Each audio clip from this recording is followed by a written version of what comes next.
Hello and welcome everyone to the second iteration of my breakthrough Memoir 44 scenario. Breakthroughs, it's actually a double breakthrough map. It's on the Battle of Dubno Brody in late June and, well, some say still continuing in early July 1941 at the onset of Barbarossa. I already recorded a video previously on this same battle in the same scenario, which I'm currently designing myself, but I've made some important changes, especially to the map. Actually, practically solely to the map. The other change I've made is that I've added one more German artillery unit, that one over there. Just ignore the cards. That is, they're the first hand that I drew for both sides, and each half of the board has its own breakthrough deck. What I've added mostly is the rivers. I've done some more research on the battle, and it turns out that, for instance, Dubno over here was an important crossing point because if the tanks could get through it, they would basically move into open tank country here, which is of course what you want to do if you're in a tank. That's why it's called open tank country, I suppose. I've also added one more village, the village of Verba. Why did I do that? Well, some important battles took place there during this Battle of Dubno Brody. I've also changed the victory conditions a little bit. I've added one sudden death victory, which is if the Germans ever occupy Brody, Dubno, and Lutsk at the start of their turn. It's a sudden death. It's also a sudden death, although I didn't change that, if the Germans exit 6 units, either here or here,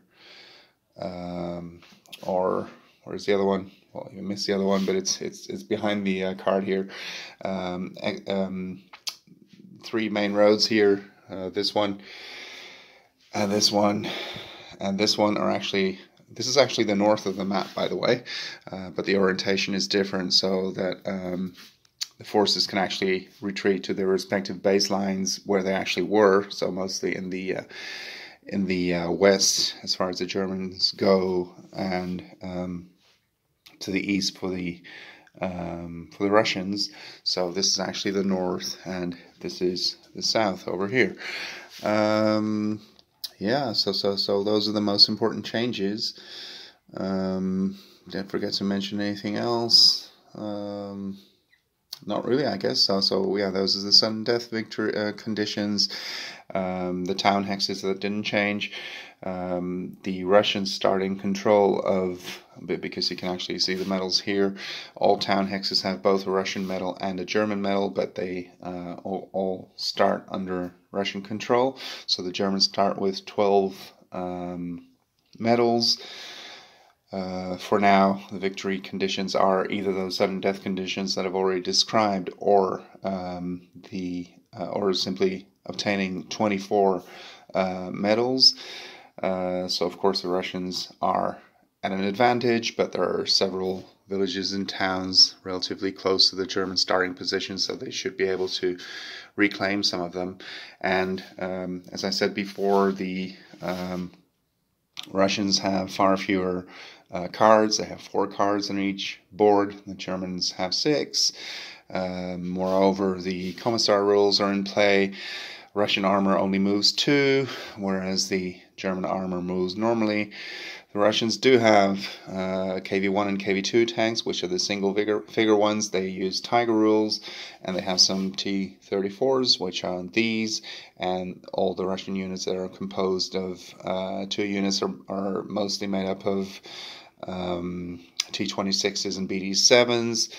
Of course, at the scale of this battle and the scale of these units, that doesn't mean that there couldn't be a single KV-1 or T-34 in such unit, in any such unit, but they're predominantly made up of those weaker tanks.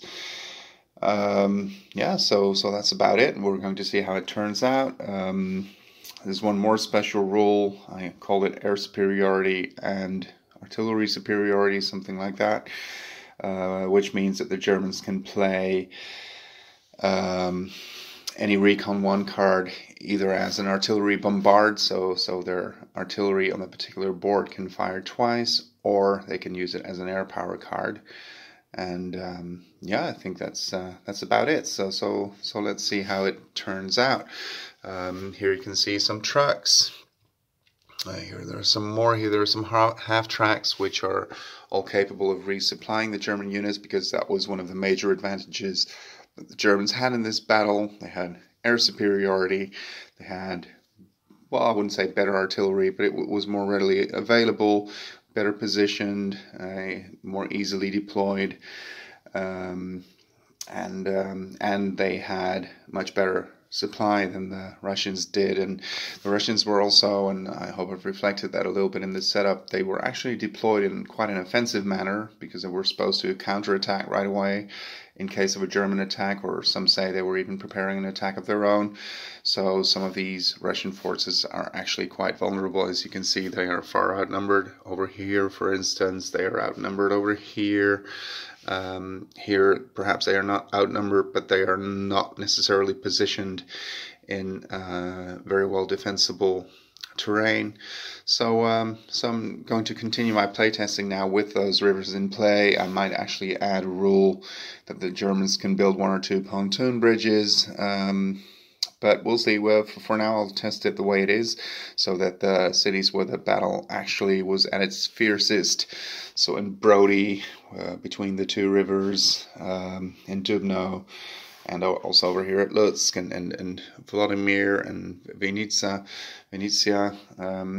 By the way, it looks like I've used different maps, and it seems to me, even though I'm no expert on those languages, that some names are in Ukrainian, others in Russian, and yet others again in Polish, because this area of the Eastern Front at that time was actually occupied Polish territory by the Russians.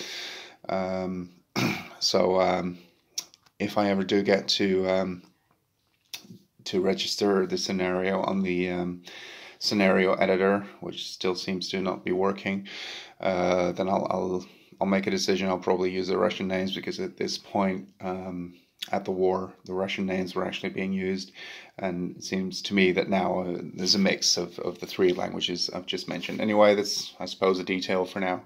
And well, let's see how the scenario turns out. And anyway, when it's done, I'll post it on Board Game Geek for sure, with all the details that you need to play it. And yeah, I hope you enjoy. Thank you for watching.